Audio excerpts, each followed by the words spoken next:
வணக்கம் அன்பான தமிழ் குஷி அன்பர்களே, இது உங்களின் உன்னை அறிந்தால். இன்னொரு கேள்வி. மனிதனை மனுஷனாக நினைக்கணும், அது என்னால் முடியல.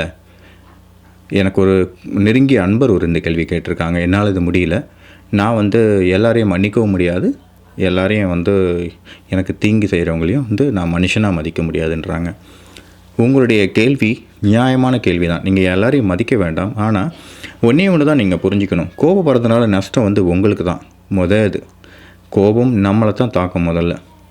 அதனால் அந்த பாணியை விட்டுட்டு நம்ம என்ன பண்ணலாம், நமக்கு ஒருத்தங்க நீங்கள் தீங்கு செய்கிறாங்க, உங்களை யூஸ் பண்ணிக்கிட்டாங்கன்னு சொல்கிறீங்க.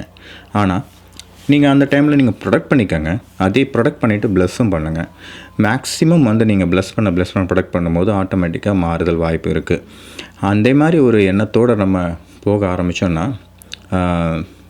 இந்த பயணம் கொஞ்சம் ஸ்மூத்தாக போகும். இதில் இன்னொன்று நீங்கள் சைட் பை சைட் பண்ணியே ஆகணும். நீங்கள் ஒருத்தங்க மேலே கோபம் வருதுன்னா எதனால் கோபம் வருதுன்னு உங்களை நீங்களே இன்ட்ரோஸ்பெக்ஷன் பண்ணி பாருங்கள். உங்களுக்கு தேவையில்லாமல் எல்லா விதத்துலையும் டிஸ்டர்ப் ஆகுதுன்னா நீங்கள் உங்களுடைய உள்தன்மை உன்னை எறிந்தான்ற அந்த பயணத்தை நோக்கி நீங்கள் போக ஆரம்பிக்கும் பொழுது ஆட்டோமேட்டிக்காக தெரியும்.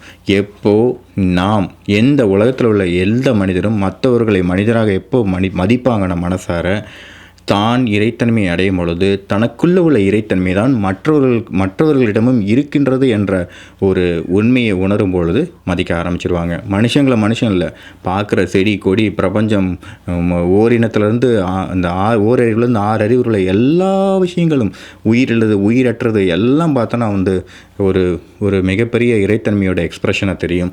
இறைத்தன்மையோட பேஸில் இருந்தால் எல்லாமே ஆரம்பிச்சிருக்குன்னு தெரியும். இப்படி நம்ம உணர ஆரம்பிக்கும் பொழுது தான் மற்றவங்களாக நினைப்போம். அது வரைக்கும் இந்த பயணத்தை மட்டும் பிடிச்சிக்கிட்டு இந்த மாதிரி நமக்கு யாராவது தீங்கு பண்ணாலும் இது பண்ணாலும் நம்மளை ப்ரொடக்ட் பண்ணிவிட்டு ப்ளஸ் பண்ணிவிட்டு நம்ம ஹேண்டில் பண்ணுவோம். எதையுமே நம்ம ஹேண்டில் பண்ணுவோம்னு நினைப்போம். இதை நான் இந்த விஷயத்தை நான் ரெஸ்பான்சிபிள் எடுத்து நான் பண்ணுறேன். ஒருத்தங்க நமக்கு தீங்கு செய்கிறாங்கன்னா ஒரு பாவப்பதிவு கழியுதுன்னு தான் அர்த்தம். அந்த மாதிரி ஒரு எண்ணத்தில் நம்ம போகணுன்னா நமக்கு இந்த பயணமே ஒரு அற்புதமான விஷயமா இருக்கும். மீண்டும் ஒரு கேள்வியில் பார்க்கலாம்.